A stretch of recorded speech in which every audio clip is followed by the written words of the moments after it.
Hey friends, welcome to my film review. This film today will be District 9. District 9 is directed by Neill Blomkamp, who directed the short film that this is based off, Alive in Joburg from 2006. I haven't seen that. And he's done Elysium since, which was okay, and he's also doing Chappie right now.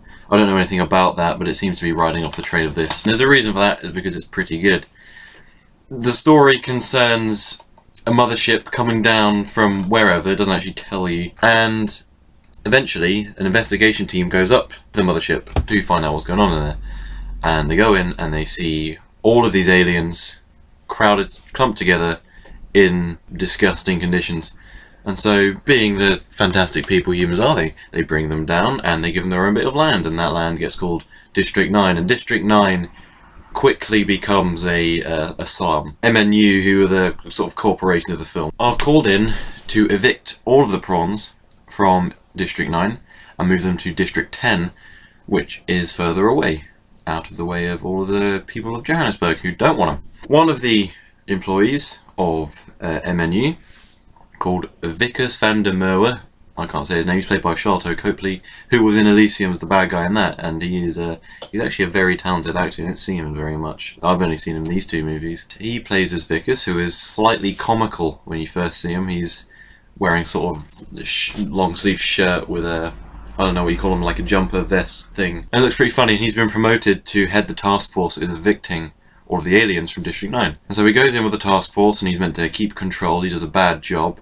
Prawns get killed, people have their limbs ripped off, which is quite amusing, I enjoyed that. He finds a shack and he's looking for weapons, and we sort of get an insight. It's filmed in sort of a mockumentary style. For the first half hour or so of the film, the whole film darts in and out of that, and it feels surprisingly natural. It doesn't bank on just the mockumentary style, it goes into the normal film style. I don't know what you'd call the normal film style, but basically not mockumentary. But it feels very natural when it's in mockumentary, and sometimes it uses news reports. It uses a whole range of different things. It keeps it very fresh. So it does that. It follows him through, and it's very personal, and he finds weapons. Then he finds a shack, which is actually owned by the prawn Christopher Johnson.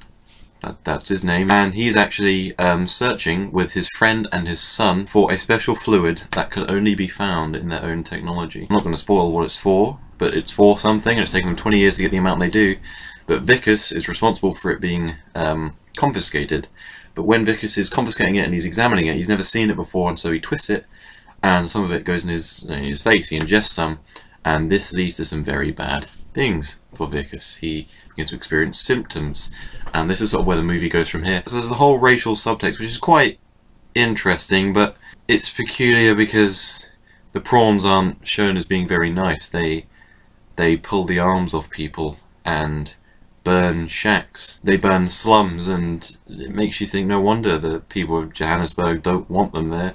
They're not very nice, I was going to say people, but you know, they're not very nice prawns. Christopher Johnson, who is the most human prawn, well, he actually has a personality, and you can recognise him from the other ones. The other ones are just all different colours. They're sort of like maggots that you go fishing with, that are all the different bright colours. That's the only thing that differentiates them. And you feel for Christopher, and there are some very interesting moments where you actually see him coming to terms with what's happened. Because people have been experimenting on the prawns, which isn't really a spoiler or a surprise, and you get to see him react to it, and it's a surprise that Neill Blomkamp and Jason Cope, it's surprising that they're able to actually get an emotional sort of connection with the viewer, with me, when they're pretty ugly. I mean, their faces all, but he's able to do it, and I guess it's because of the eyes.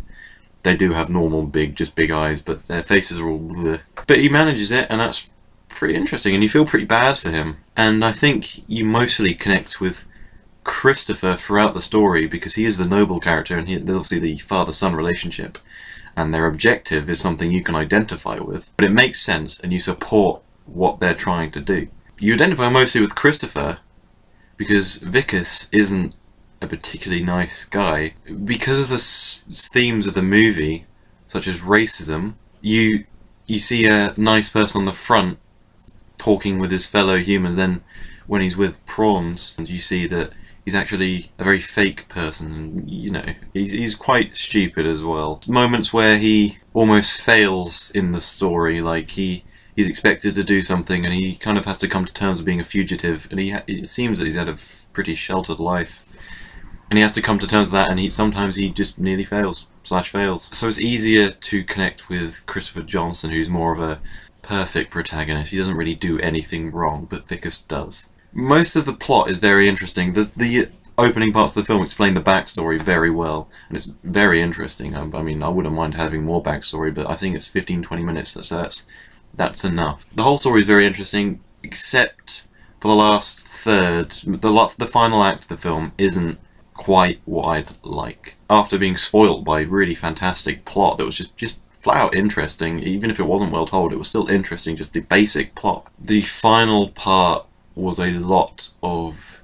it was just action, and it wasn't particularly bad action. There's a bunch of mech suits going around, and there's rockets flying everywhere, and there's this gun which explodes people into a gooey mess that goes all over the camera, and it's pretty interesting the first few times. It does it a little too much. The action's not bad, it's just that after what we've had before, it feels as if the action is tacked on, as if the viewer paid for the action, and thus far we haven't had any. But we have, and it's been good action because it's been interspersed between great plot. But the final third is that, and it's, you know, it's fine. It's, you know, it tops off the end and doesn't ruin it, but it sort of, I would have preferred it to just not be as heavy-handed about it. Beyond that, all the performances are great. There's a sadistic general, and he enjoys killing prawns for fun, and he's the main threat, and he does a great job. David James, I believe, plays him, and he does a great job.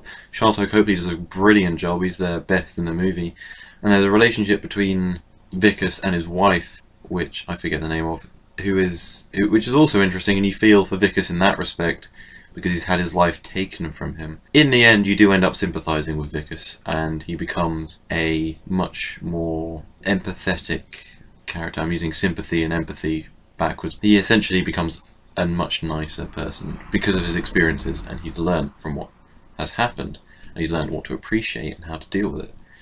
The ending of the film is very nice. I very much liked it. Apparently there's a sequel in the works, but I sort of feel as if it didn't need one, because there's a lot of intrigue to the aliens. You don't know where they came from, you don't know where the prawns came from, why the mothership was there, why they came to Earth, why they didn't just leave Earth, what happened to the people that drove the ship.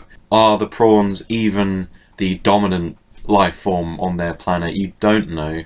In a way that's good, because I was always interested, which seems weird. I was always interested about the prawns, and not the prawns themselves, because most of them are all boring. Most of them are just, they're there because they're the backdrop and they need to be shot, so we care about them.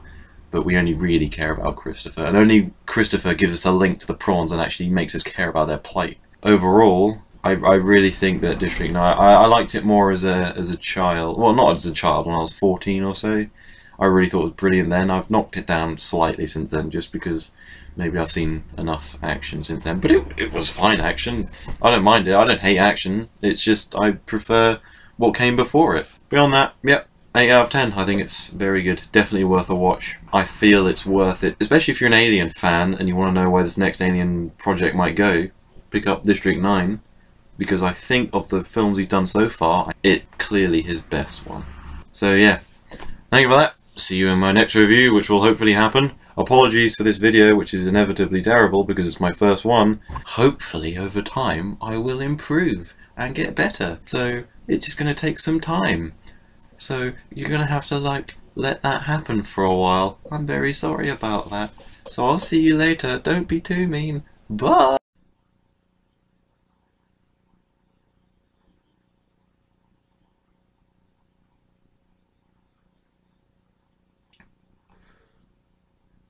Wow.